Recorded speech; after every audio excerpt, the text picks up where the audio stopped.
cheese. Hey, what up, everybody? This is Queez. I just want everybody to know up front right now that I got jumped. I got jumped by my best friend, Lanisha, and her baby sister, Keita. Do you know them tricks jumped on Queasy? Queasy got dropped. I'm just going to tell you the truth. Queasy got dropped. Oh, big right hand! Let me tell y'all what happened. Check it. Lanisha called, pick up the phone. She say, hey, Dungquesha, I see you having problems online with the black man. And she said, plus T-Bag and Tech Boy. She said, what I'm going to do is I'm going to take you on a nice one-day getaway just for you to relax. Me, you, and my baby sister. Zoom, they come. They pick me up. We get in the car. They listening to something called some shaman music. And I really wasn't with it.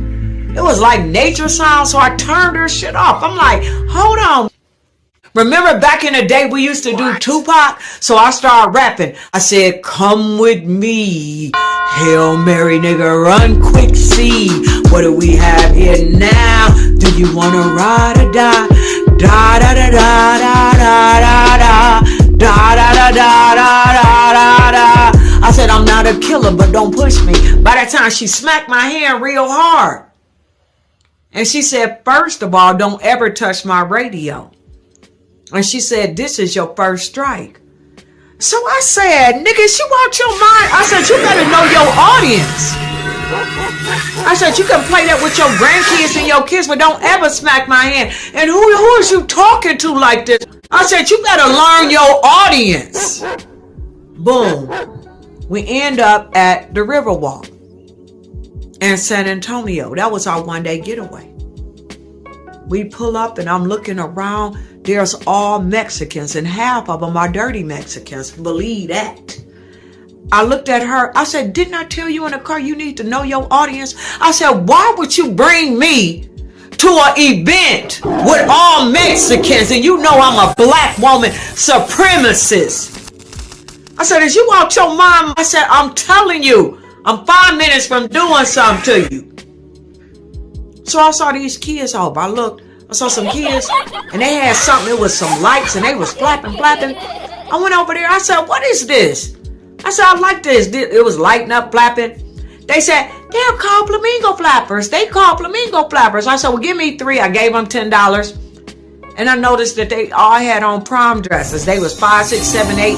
They had on full prom dresses with prom shoes. So it triggered me.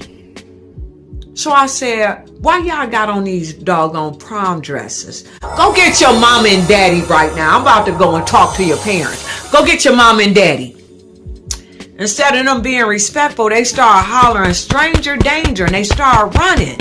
My instinct, I felt disrespected as an elder. So I started chasing the little kids. So they running, I'm chasing them, and then I look back, Lanisha chasing me.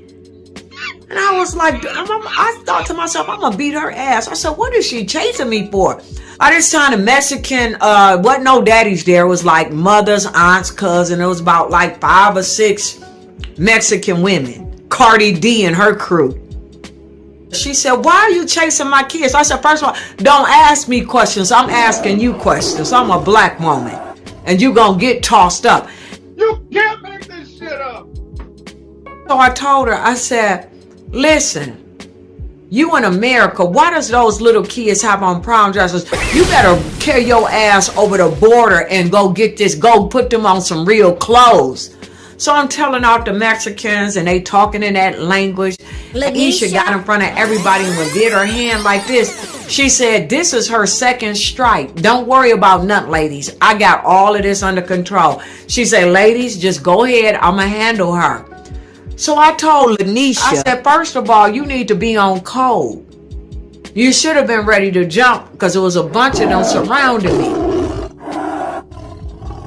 She was just throwing up 3 fingers like 3 strikes. I'm out, I guess. We get to the Riverwalk boat. I get on the boat. And this is when things turn left. As I was looking around, there was all Mexicans. And a little tiny Mexican captain started out saying, Alamo, let's go. Alamo, let's go. Now, you know the Alamo is when the Mexicans beat the Texans in a war. Alamo, let's go. I looked at Lanisha. I said, I told you, you need to know your audience. So I stood up. He said, ma'am, sit down for safety precautions. I said, shut your dirty ass up. Snatched his microphone. I said, hey, has anybody ever heard about the Gullah Wars? I don't want to hear shit else about the Alamo. Period. Then he got on his walkie-talkie. He was like, security, security. And I said, hey, any of y'all niggas ever heard of the Gullah Wars when a black man was beating a white man's ass from sun up to sundown, guerrilla style? And a black woman was in the background praying and sending warrior energy. I said, anybody heard of the Gullah Wars? I said, raise your hand. None of them ever heard of the Gullah Wars. So I said, well, today you gonna learn. You gonna learn about the Gullah Wars. You gonna dream about the Gullah Wars. I said, I can't believe none of y'all know about the Alamo, but y'all don't know about the Gullah Wars where black folks was in wars. Your history never taught you that, huh? But you gonna learn today. By this time, security pull up. They said, man, we remember you from earlier. I said, shut your ass up. You ain't the police.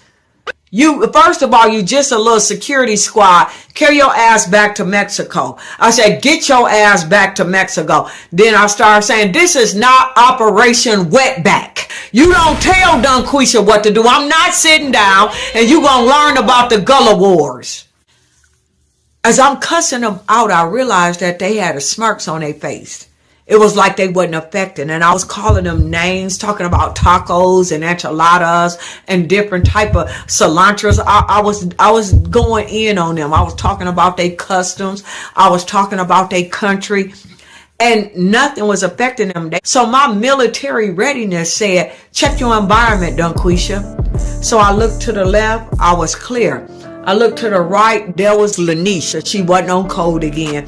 Do you know that Lanisha, with her dumb masculine ass, grabbed her book bag full of books, and when I looked around, wham, she just had bust me in my face in front of everybody on the ship. I told you, her ass do not understand being on code. I didn't expect it, so you know I failed. That's the only reason that she dropped me. Big right hand! I didn't expect, so I failed. When I failed, I got a bad back a little bit, so my back is hurt. And I'm like, Nisha. I said, Nisha, my back. She told Lakita, she said, get those flamingo flappers. I'm on the ground saying, my back, Nisha, my back. And her and Lakita started both tag teaming and beat me, whipping me with the flamingo flappers. I'm on the ground saying, Lanisha, my back, I'm serious. My back, y'all better stop hitting me with those flamingo flappers. So she told Lakita, she said, grab her arm. So I thought they was lifting me up. Do you know them tricks threw me in the water, picked me up and just threw me in the water? I'm in the water drowning and I'm swimming and swimming. And I'm like, throw me a floaty. I said, somebody throw me a floaty. I'm drowning, drinking the water, throw me a floaty. Do you know that security didn't throw me a floaty? Didn't nobody throw me a floaty until I was almost unconscious. I was drowning. Finally, they threw me a floaty. Lanisha breathing all hard. Lakita crying. It was a flamingo flapping fiasco. Y'all, it was a flamingo flapping fiasco. So this is the moral of the story, y'all. The black woman is always ready to fight. Pull up and it's gonna be good night. Pull up and it's gonna be good night. Pull up and it's gonna be good night.